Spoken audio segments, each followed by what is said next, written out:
Yes, judul video ini cukup menggemparkan dan mungkin agak kontroversial. Tapi kalian harus simak informasinya biar nggak jadi yang terakhir tahu mengenai hal ini.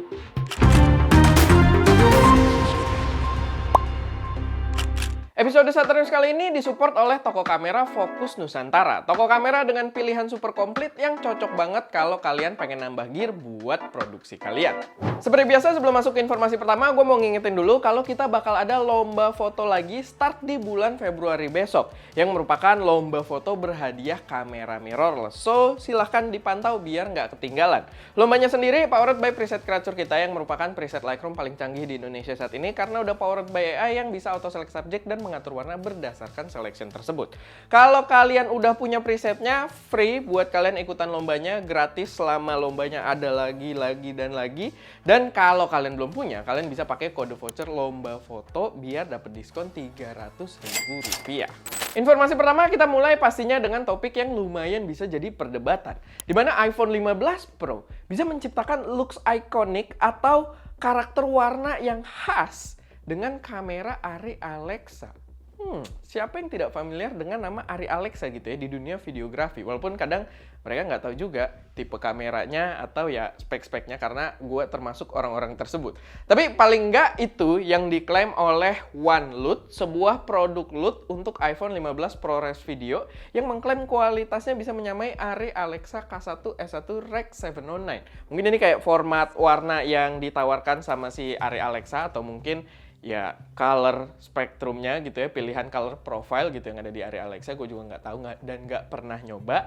Tapi ya itu cukup menarik. Dan OneLoot sendiri sebenarnya nggak cuma nama produk doang, tapi dia juga nama perusahaan yang didirikan oleh filmmakers dari Australia bernama Paul Henry dan James Ballard, di mana keduanya bergabung dengan Elliot Fitzroy yang merupakan former founding member dari aplikasi Filmic Pro. Buat teman-teman yang doyan video pakai iPhone, harusnya pernah dengar paling nggak sekali dua kali tentang Filmic Pro. Gue pun dulu punya yang premium gitu ya, cuman sekarang di versi 7 kalau nggak salah dia pakai subscription, jadi agak membingungkan. Cuman ya itu sedikit info aja, Filmic Pro salah satu aplikasi yang gede juga.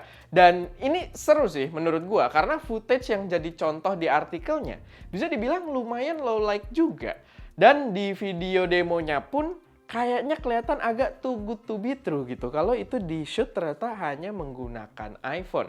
Tapi gue juga udah coba sebenarnya Apple Lock ini di video Nikon Z30 kalau kalian belum nonton, dan gue suruh mereka tebak, gue bilangnya pakai lensa baru gitu ya, dan tidak ada yang menebak kalau gue pakai iPhone 15 Pro. Karena sebagus itu, gambarnya seoke itu, walaupun kalau dilihat lebih detail atau di layar editing ya, karena kalau di YouTube kayaknya udah ada ekstra kompresi lagi, tapi kalau di layar editing itu kelihatan noise-nya lumayan tinggi, karena waktu itu kita pakai ISO-nya lumayan tinggi juga di dalam ruangan, dan itu pakai lensa ultra wide gitu ya, makanya bisa yang sampai makro banget. Kalau kalian belum nonton silahkan dicek dan silahkan lihat komennya. Tidak ada yang menebak kalau itu adalah iPhone 15 Pro. Jadi itu mungkin satu gebrakan besar gitu ya di industri mobile videografi karena udah bisa menghasilkan gambar sebagus itu. Kalau kalian tertarik buat kita bahas lebih dalam seputar video dengan iPhone, boleh silahkan komen di bawah. Karena sebenarnya yang kalian lihat video iPhone bagus itu menurut gue cuma tip of the iceberg gitu. Di bawahnya sebenarnya lebih gokil lagi gitu. Jadi ya kalau kalian tertarik boleh taruh di kolom komentar. Next, masih berbicara soal sinematik atau cinema gitu ya. Red baru aja meluncurkan kamera cinema large format dengan global shutter. Jadi nggak mau ketinggalan dari Sony A9 Mark III gitu ya, A9 Mark III yang keluarin global shutter full frame, sekarang Red juga ngeluarin. Ini adalah kamera Red V-Raptor X dan V-Raptor XXL. Agak ribet penamaannya juga ya, X yang pertama dalam kurung lalu dikasih XL lagi gitu. Tapi ya itu sebenarnya nggak terlalu rumit juga sih, tapi ya itu namanya. Dan kedua kamera tersebut membawa sensor VV 35,4 megapiksel global shutter CMOS sensor.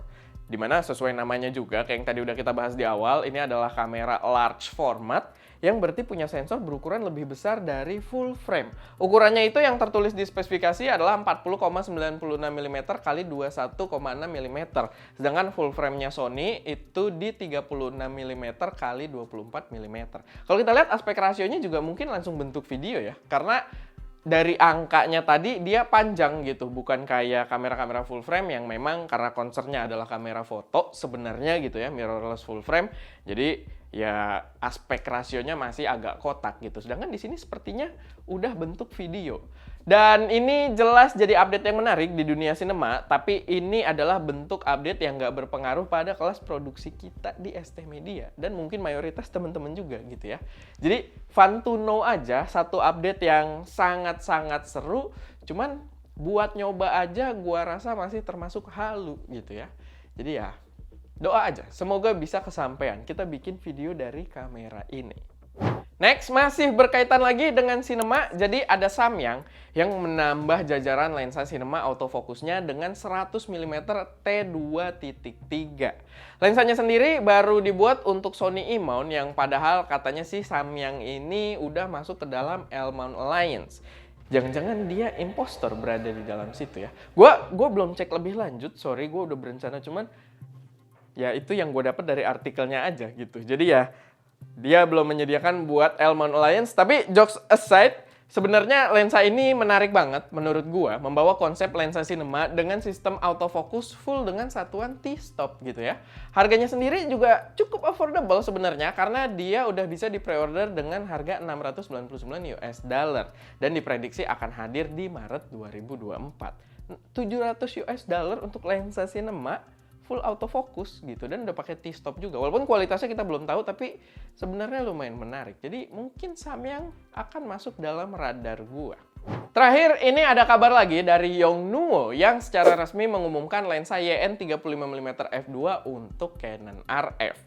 Gua rasa ini brand yang paling bodoh amat gitu ya dengan sifat Canon yang sebenarnya nggak mau atau belum terbuka buat pabrikan lensa third party, dimana lensanya sendiri sebenarnya menurut gue lumayan menarik gitu, punya angka spek yang cukup menjanjikan dengan harga yang cuma di $375. Walaupun secara kualitas kita belum tahu juga, mungkin bisa beradu sama Viltrox. Tapi balik lagi, kita belum tahu gitu. Mungkin doang, mungkin bisa beradu dengan Viltrox. Tapi kita belum tahu secara kualitasnya. Agak disayangkan, brand yang dulunya jaya di Indonesia, hampir semua fotografer, videografer itu punya Yongnuo. Entah lensa, entah flash, entah continuous light gitu ya. Sayangnya harus hilang total gitu dari pasar Indonesia. Padahal punya produk-produk yang menurut gua untuk saat ini lumayan menarik juga kalau kita lihat di websitenya. Kita lihat aja nanti di masa depan, mungkin di tahun 2024 ini, gimana manuver Yongnuo ke depannya. Apakah bakal re-enter lagi pasar Indonesia di masa depan? Kita belum tahu. Tapi ya, gue lumayan berharap biar tambah banyak opsi mainan kita di Indonesia gitu ya. Dan ya, paling itu aja sih sedikit informasi yang bisa gue sampaikan di episode Shutter News kali ini. Kalau misalkan ada koreksi, saran, atau pertanyaan, atau kalian punya informasi tambahan yang mungkin berguna buat teman-teman yang lain, silahkan taruh aja semuanya di kolom komentar. Itu aja, gue Erwin, di belakang kamera Daska, dan jangan lupa untuk berkarya.